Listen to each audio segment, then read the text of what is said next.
if you drag your feet on something that either you should have already done or is otherwise inevitable, sometimes God gives you a push. When that happens, it's time to pay attention. What's up, my EFF? Let me tell you how it is.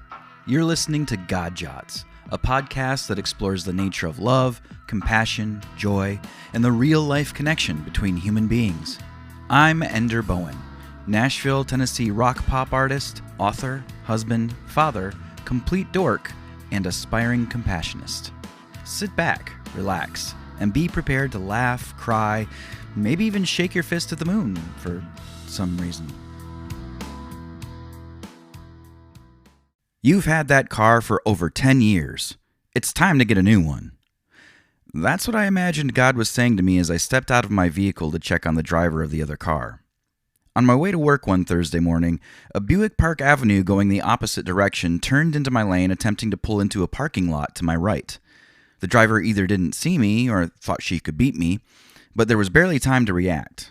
I hit the brakes, skidded, in what seemed like slow motion, I might add, and hit the rear passenger side of the crossing vehicle. There were no other passengers in either car, and thankfully both myself and the other driver appeared completely fine. She was just a little shocked and relatively speechless, but as I was only going about 30 to begin with, the hit wasn't as jarring or painful as it could have been. Of course, that was easy to say about us. It wasn't quite as easy to say about either of our vehicles. In particular, the front of my 2005 Hyundai Elantra, which I'd been driving at that point for more than a decade, was dented, crushed, and pushed in from roughly the middle out to the passenger side. The passenger door wouldn't even open because the fender chassis had been pushed back into it. And while there didn't appear to be any leaking fluids, it didn't smell great on the inside. There was a very distinct, acrid, burning smell that I couldn't quite place. And because it wasn't wearing a seatbelt, my mellow yellow was all over the dash, console, and floor. I had been thinking about getting a new car for the previous couple of years, especially after my wife got a new Honda CR-V that past September. Given that I had had my Elantra since December of 2006, it was feeling more and more like the time was coming to bite the bullet and get on with it. But there were at least a couple things holding me back. For one, I didn't think I had the money. And my job situation at the time was not looking the best for adding a car payment to my monthly bills. I didn't have anything in savings, and with Emily and I intending to have another baby that year, saving rather than spending was of utmost importance. As it was, the car had just passed 150,000 miles and was still doing quite well, despite some little issues here and there. Secondly, this car had been a part of my life since right after I moved to Nashville. It had been there for just about every major moment I'd experienced in the span of over 10 years. That's incredibly difficult to let go of. It sounds absolutely ridiculous, but when you've had a car for that long a time, it becomes more than a part of you. It becomes very much its own living thing. A member of your family, even. If not for the accident, I likely would have held on to that car for at least another couple years, until things settled a little with our finances and our potential second child. But that's obviously not what God wanted me to do.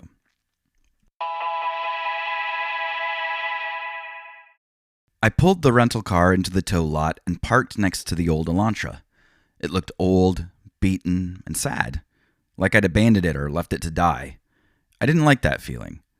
"Oh, hey there, Elantra. I can't drive you anymore, so you're going to a new place. Okay, bye-bye." To play with other Hyundais on the car farm, maybe. I don't know. It's silly, but that's how it felt. And to be fair, it was a really sensitive vehicle. I had a lot of things to remove from the car, in case it was in fact deemed totaled. Even so, I took my time. I had a feeling that this would be the last time I'd see it. As I drove away 15 minutes later, I couldn't take my eyes off the car. It's that same feeling you have when you tell yourself it's your last cigarette and you take every last possible drag you can take off that thing. I just wasn't ready to let go. "You've had that car for over 10 years. It's time to get a new one." Yes, God, I know. I didn't like it, and I presume that that's precisely why you went right ahead and did it anyway, but I understood that because you forced the issue, there must have been a very important reason why you did. So why was that? I'm a very big believer in the idea that God puts challenges in front of you with the intention of showing you how capable and amazing you actually are. You gain confidence and character by facing those challenges and overcoming them. I also believe God has a path for everyone. He lays things out in such a way that, should you walk that path, you fulfill what He has intended for you. But ultimately, that path is yours to walk.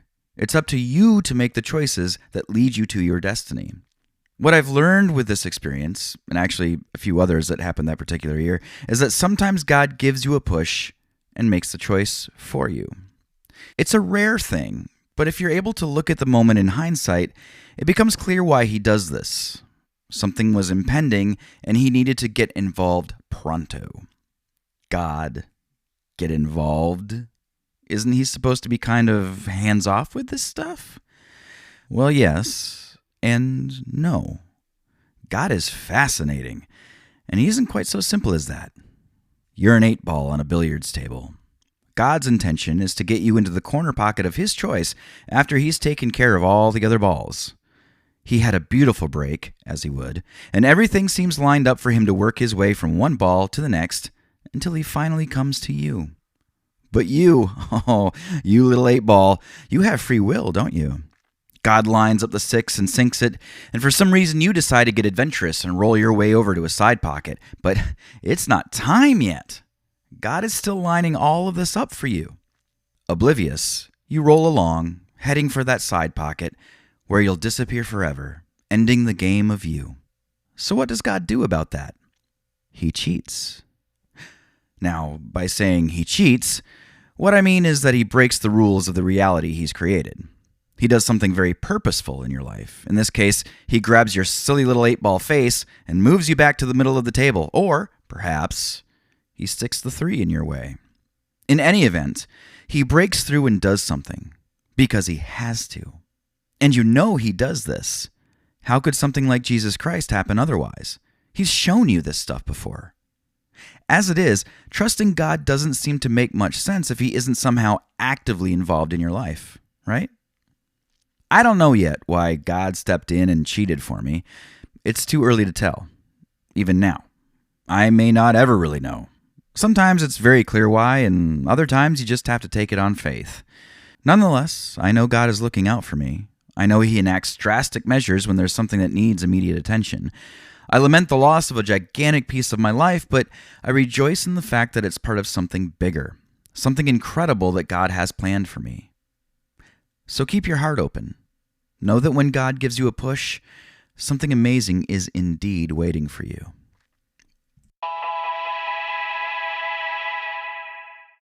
All right, now it's your turn. When have you seen God work in this way in your life before? Did you know that you were dragging your feet at the time, or did you only realize it in retrospect? Additionally, did you ever discover what God was trying to cheat for you to do? When has letting go, moving on, or saying goodbye, no matter how painful, been very clearly a door to a new beginning? I invite you to share your thoughts with me via email, ender@enderbowen.com, or you can go to enderbowen.com/Discord to learn how you can share your thoughts with the growing Ender Bowen community. I would love for you to share your thoughts about this episode with my growing community of aspiring compassionists. Find out how to join us on Discord by going to enderbowen.com/Discord. Look how easy I made that. If you like this episode, please subscribe to the God Jots podcast on your favorite podcast streaming service. You can also check out more God Jots, as well as subscribe to the mail list for ebooks, updates, and exclusive content at godjots.com. Until next time, be honest with yourself, be truthful with others, give people the opportunity to surprise you, and remember that it's impossible to have absolutely nothing in common with another human being. Be a little light in the world. I'm sure I'll see you soon.